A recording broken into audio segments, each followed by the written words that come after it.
Welcome to Establishing an Effective Virtual Classroom Culture.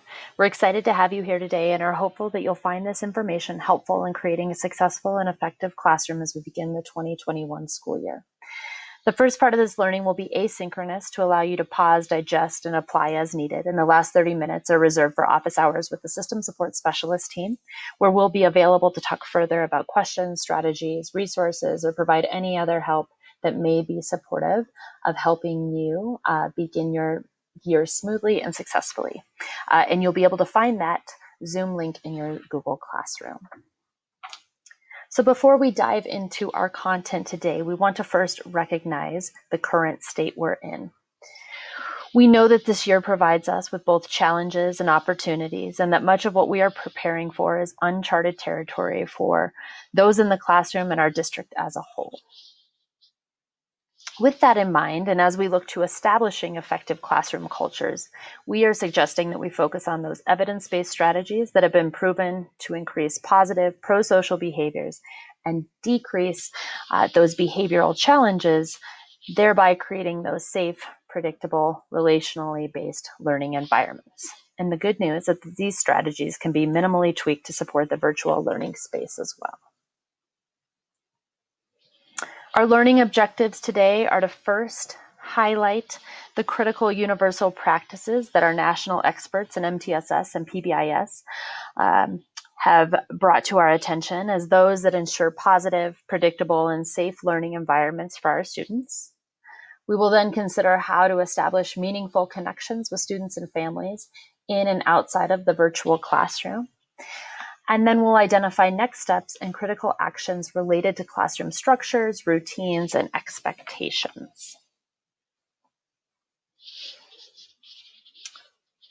So we first wanted to talk about the critical practices in returning to school. And this was borrowed from the National Center on PBIS and multiple national organizations that work on MTSS, literacy, and evidence-based practices. And they put out a practice brief outlining these key Tier 1 practice features that create positive, predictable, and safe learning environments in order to support students' social, emotional, and behavioral, as well as academic growth, regardless of whether we find ourselves in the brick and mortar or virtual space.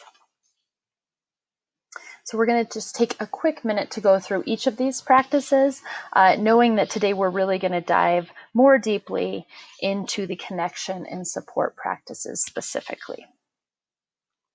So first, connection. Connection is really around enhancing and leveraging those relationships amongst ourselves, our students, and our families in order to promote those effective communication strategies during times of disrupted learning.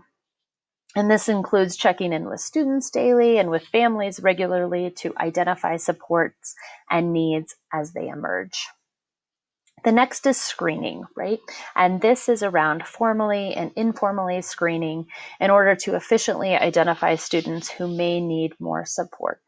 And that could be support related to health, safety, social, emotional, or behavioral needs, academic needs, etc. The next is support, and again, we'll be talking about this further today. But support is all about establishing that safe environment, whether that be in class or online. Some of those practices include teaching, prompting, and acknowledging predictable routines, as well as promoting those positive behavioral expectations and social emotional skills that we want our students to learn, whether we be in the brick and mortar space or the virtual classroom. Teaching. This is really around effectively teaching and prompting those critical academic skills, but also actively engaging students in learning through that teaching, modeling, and prompting of expectations and social, emotional, behavioral skills as well. And this includes providing that positive, supportive, specific feedback to students in order to support their skill development in both academics and behavior. And then last but not least, monitoring.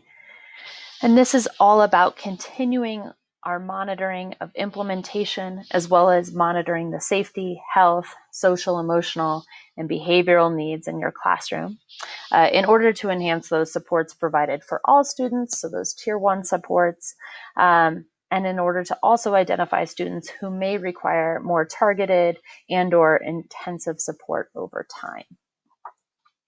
So again, while we are acknowledging all of these as equally important and knowing that we must think about these at the district level, school level, and classroom level, today we're going to focus specifically on the support and connection features, as these speak most specifically to the climate and culture considerations within your classroom and are critical to give thought and planning to before the school year begins.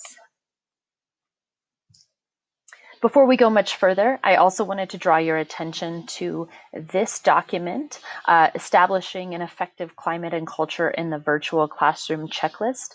I'm sure many of you have already seen it, and we have also provided to you in the Google Classroom for this course.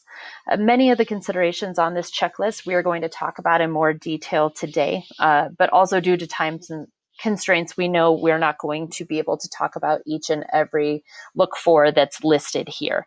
But we're hopeful that this checklist can be used to guide you, ensuring that you've planned for a variety of those critical features in your virtual classroom before the year begins, but that you can also use this as a tool to return to if you're noticing that elements of your virtual classroom space are not functioning as well as you'd like.